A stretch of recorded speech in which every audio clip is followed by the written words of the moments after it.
Hurricane Milton is just around the corner, and many suspect this is going to be a very, very, very devastating storm for Florida. Now, I think a lot of you know that, but I don't think many people realize what Governor DeSantis is saying or getting ready to do in order to minimize the impact of the storm on the residents of Florida. We're talking about threatening looters. If any looters try to go into homes, he is going to stop them, and people who carry or are for the Second Amendment might stop you as well. This is not going to be an opportunity for folks to take advantage of people. If you think you're going to go in and loot, you got another thing coming. You go into somebody's house after the storm passes, think that you're going to be able to commit crimes.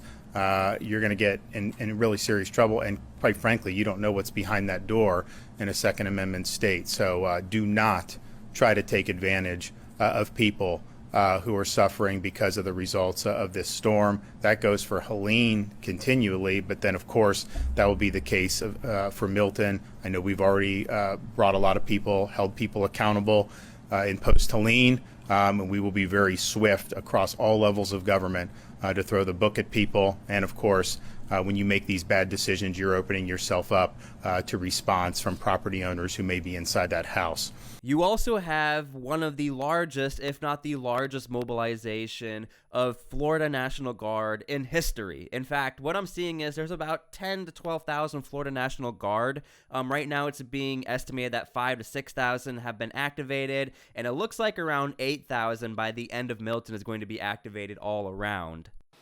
We have 5,000 National Guard that are on duty. That'll expand to 8,000 very, very soon. We have a total of 34 search and rescue aircraft. We've gotten a lot of support from other states, and we thank them for that. We have 450 tactical vehicles, including 140 high-wheeled vehicles, aerial, water, and ground National Guard search and rescue teams.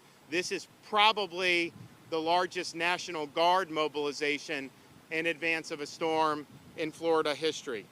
We also have the Florida State Guard, 10 maritime crews, 3 high-water UTVs, 2 UH-60 Blackhawks, 4 drone teams, 15 cut and toss crews, 2 amphibious rescue crews, and almost 200 Florida State Guard soldiers. Linemen and power restoration resources are being marshaled.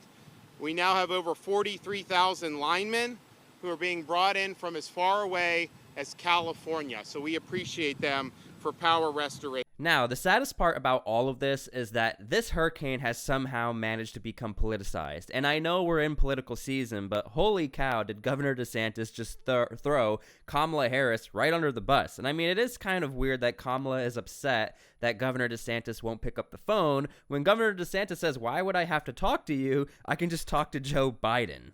You know, moments of crisis, if nothing else, should really be the moment that anyone who calls themselves a leader says they're going to put politics aside and put the people first.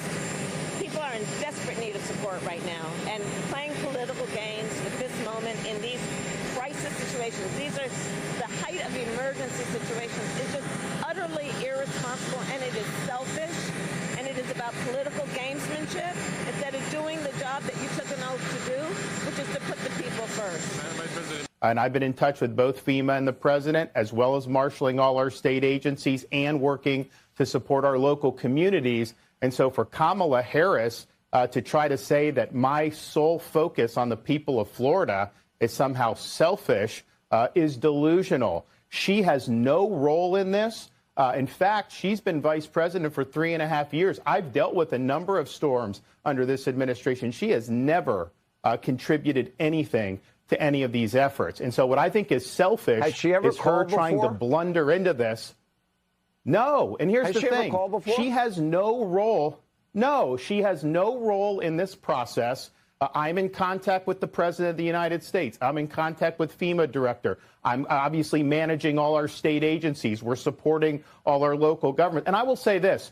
I've had storms under both President Trump and President Biden, and I've worked well with both of them. She's the first one who's trying to politicize the storm, and she's doing that just because of her campaign. She's trying to get some type of an edge. She knows she's doing poorly, And so she's playing these political games. I don't have time for political games. I've got people whose lives are on the line. I've got people whose homes and their possessions are on the line. And we are focused 100% on that mission. I'm not worried about playing her political games. And so she is being selfish by trying to blunder into this when we're working just fine. So anyway, that is the current status right now with Milton. I wanted to give you guys a different perspective on what exactly Ron DeSantis is dealing with. One of the biggest issues right now and one of the largest missions for the National Guard before Milton hits Florida is that there is already debris from Helene, and the National Guard right now is assisting or at least advising, helping with moving the debris, because if not, there's just going to be debris on debris and debris. So right now, Florida is trying to minimize everything that's happening right now. But again, I do think it's interesting that Ron DeSantis is like, we have the most National Guard right now. If you're a looter, you're going to get taken out. And Kamala Harris, stay out of our hurricane state, because right now, this is not political. This is going to be very devastating, and I need to focus on this job. The governor of Florida has been cooperative. He said he's gotten all that he needs. I talked to him again yesterday, and I said, I said, no, you're doing a great job. It's all being done well. We thank you for it. And I literally gave my personal phone number to call. So I don't know. There was a rough start in some places, but every governor from Florida to North Carolina has been fully cooperative and supportive and acknowledged what this team is doing. And they're doing an incredible job. But we got a lot more to do.